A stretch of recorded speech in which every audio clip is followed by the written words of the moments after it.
Think about the last time you saw someone step out of an expensive car and what your brain decided about them in that instant. We assume confident, successful, powerful. We do it automatically without a single piece of evidence. What happens when the car is gone? When the money disappears, does the confidence disappear with it? Some of the richest people who ever lived could not sleep. Billionaires in therapy every week, terrified of losing it all. Is money the source of real confidence? Or is it just the world's most expensive costume? When you have money, people listen more carefully. Your mistakes are forgiven faster. Doors that were locked simply open. Psychologists call it reflected appraisal. We form our self-image through how others treat us. And the brain cannot always tell the difference. Your posture changes. Your voice deepens. You take up more space. But notice, it's coming from how people treat you, not from inside you. The moment the money slows, the moment people stop treating you like you matter, the confidence built on that foundation crumbles. Confidence is not built from what you have. It is built from what you have survived. Your brain builds a case file about who you are. Every risk taken, every failure survived, every hard thing you kept doing despite the fear. Person A never truly struggled. Person B lost everything and rebuilt. Put both in a genuine crisis, and only one doesn't panic. Somewhere in their case file is the evidence. I have been here before. I survived it. I will survive it again. No bank account buys that. Money does something real. It removes a category of fear. The low-grade noise of financial anxiety goes quiet. And that calm looks like confidence. The absence of fear is not the same as the presence of courage. And confidence is not feeling no fear. It's moving forward despite it. Someone insulated from difficulty by money has not built confidence. They've been protected from the conditions that build it.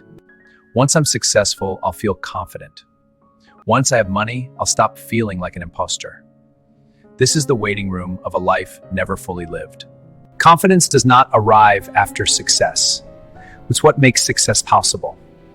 And it only grows in one environment: discomfort acted on. Every time you stay in the difficult conversation, every time you fail and return anyway, you write a chapter that says, I am someone who does not quit.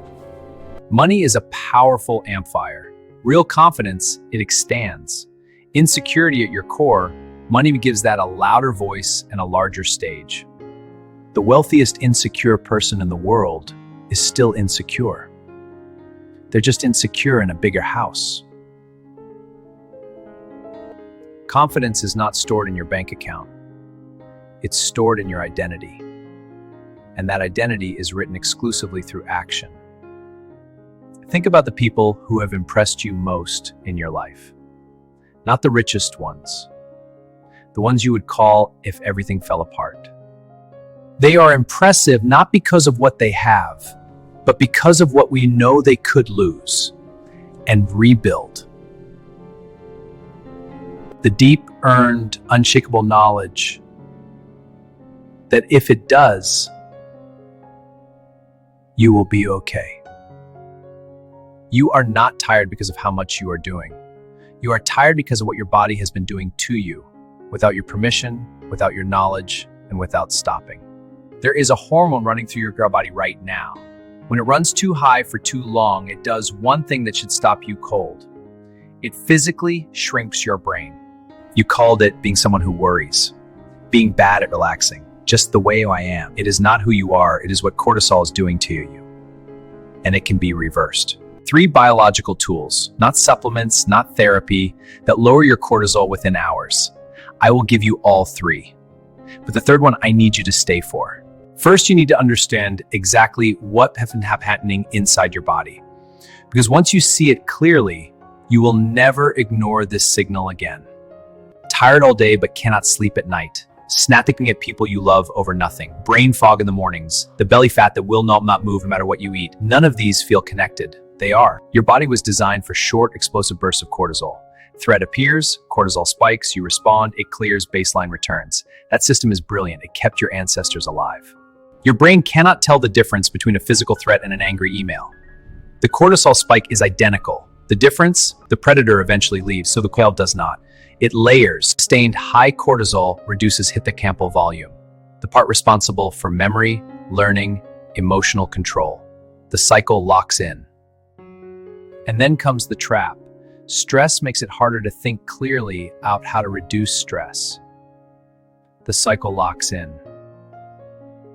The fastest biological reset your body has is not a meditation app. It is not a glass of wine.